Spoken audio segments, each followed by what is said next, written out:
you turn around and use a sound bit of somebody talking like that. I mean, next thing you know, you're getting hit on every platform. They do that. That's the one reason why I walked away from Facebook. It's just too much.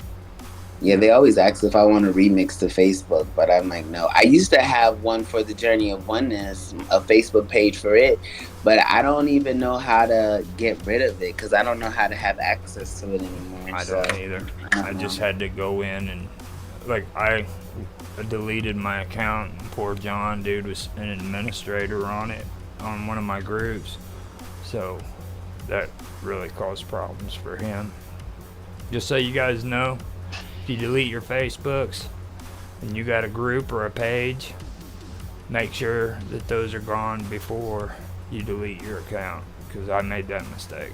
So Oh, is that what's happening? Because I get emails telling me about the Joe in regards to Facebook, but I don't have a Facebook. Wow, so that makes sense then. I need to yeah. just buckle down and do my shit. Excuse me, but yeah. Okay, so I'm gonna start reading. I'm gonna start Okay. reading, and we can get into the the Skinwalker Ranch. This is from the book too, The Skinwalker Ranch, so that everybody knows. All right. The world is full of mystifying myths and legends, but the Navajo legend of the Skinwalker is one of the least understood of all.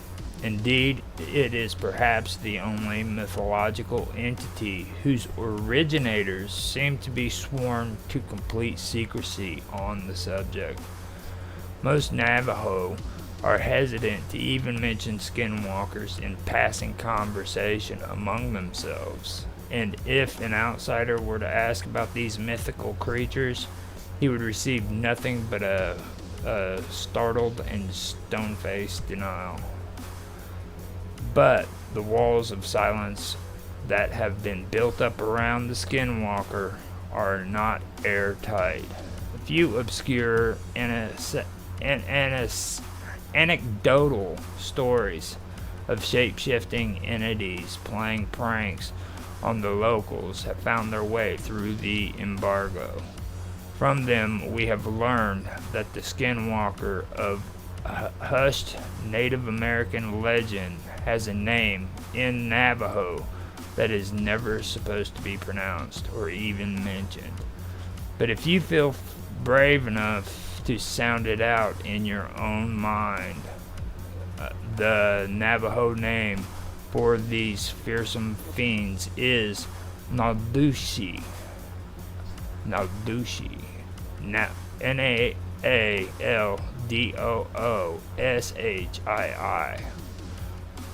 According Please, to, can you like put this in a link somewhere? I apologize. I just want to make sure I say it right since it makes it sound like it's so scary. I can copy and paste it. It's just one page long, so I'll do it on Cool. the thing. Thank you. According to Navajo folklore, the mere utterance of this name is dangerous because it could draw the unwanted attention of a skinwalker. As scary as these entities are, the myth maintains that skinwalkers were originally human beings. Specifically, they were medicine men or shamans who achieved superhuman awareness and mastery of their soul, but turned towards the dark side of reality somewhere along their spiritual journey. For some unknown reason, these once holy men, after reaching enlightenment, simply chose to become evil. So we got that page, which I will share. Now, in order for a skinwalker to obtain his extraordinary powers, he had to kill someone of his own bloodline. This previously holy man was then imbued with the sinister and unholy power of the skinwalker, which included the ability to shapeshift into just about any animal known to man, and some that were completely unknown outside of legend.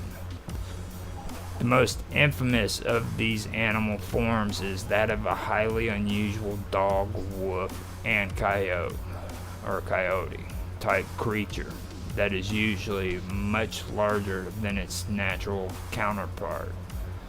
These strange canines can run at incredible, unheard of speed, as they have even been witnessed running on two legs. As if these canine aberrations weren't frightening enough, the skinwalker is also connected to a more primatal strain of the paranormal. Many have witnessed these shapeshifters morph into fury, ape-like creatures. These entities can only be described as the classic Bigfoot or Sasquatch of the North American folklore.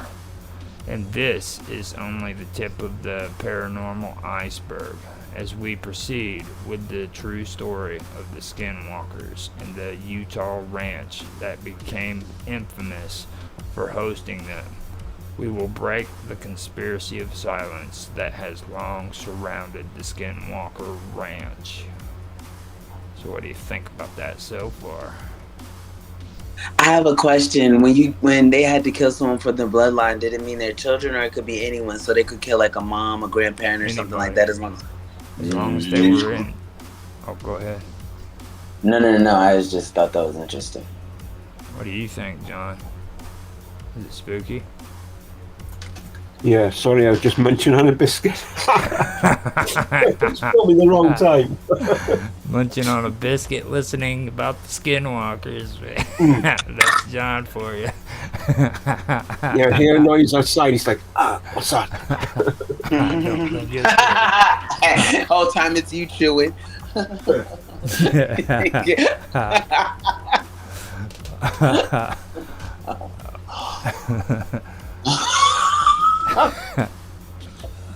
Okay, most stories have a clear beginning and a clear end, but the beginning of the great mystery that is Skinwalker Ranch and its immediate surroundings could be as old as the beginning of time.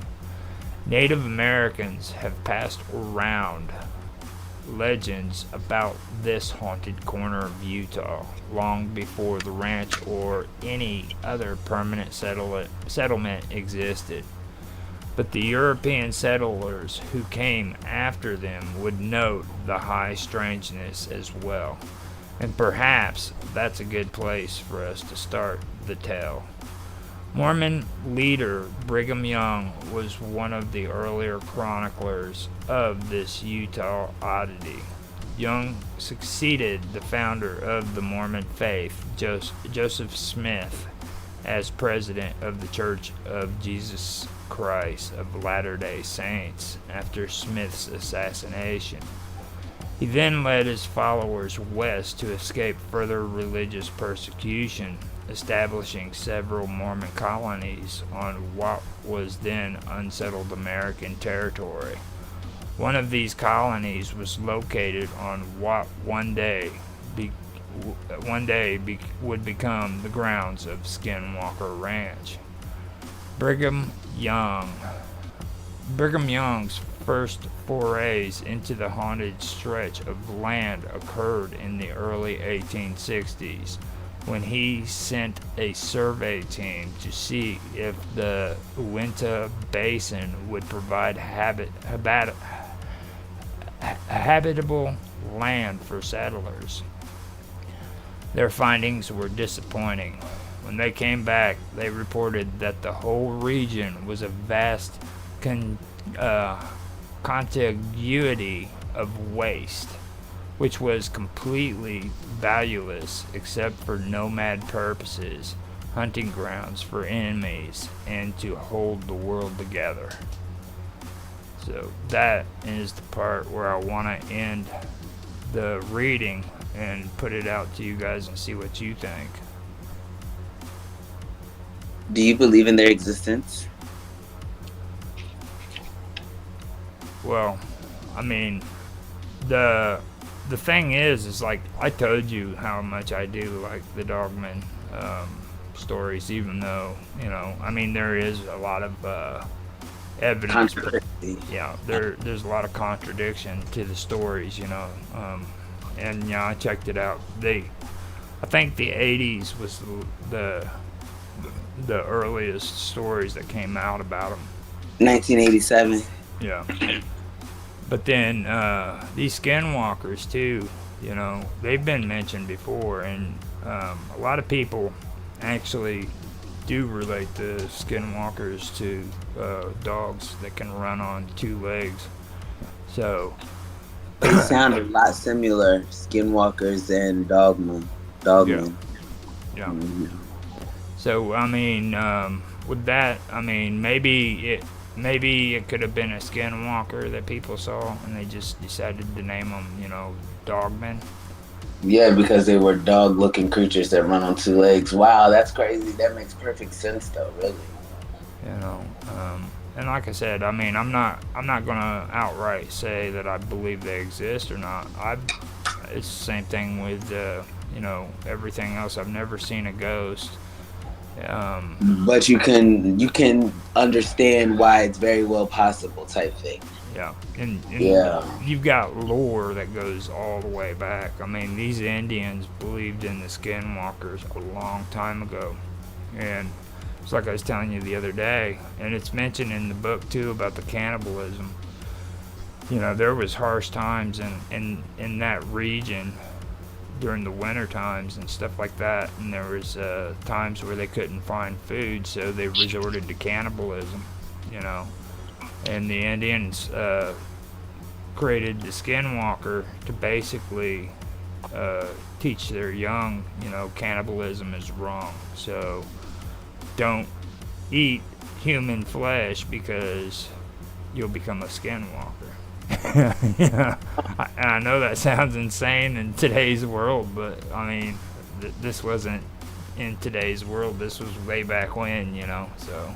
When the world was still highly underdeveloped.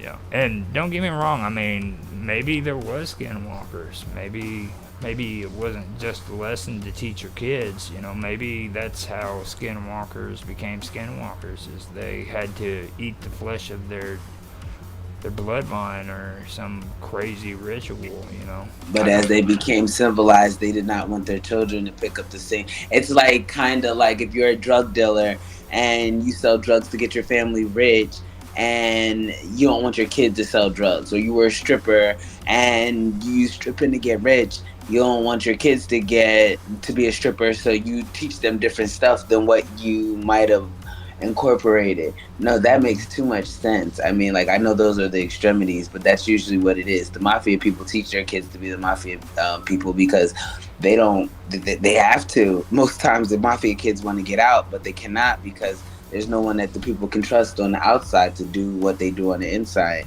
And so, yeah, but drug dealers and strippers and yeah, that type of stuff makes sense. Or even people that were like forced to do like extreme amount of like academics, and maybe they have kids and they just want their kids to be free. Like maybe they were forcing you to graduate med school at 7 or 8, and you never got to, you know, play with a Teletubby or something. So maybe you write cartoons now.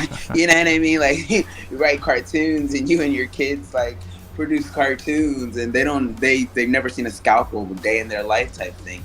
Like I could imagine like you learning something that might not have worked, but was something that was utilized for survival, and you teaching your kids something different because you would rather them be brought up not within the survival mode type thing. Nah, that makes sense. Yeah.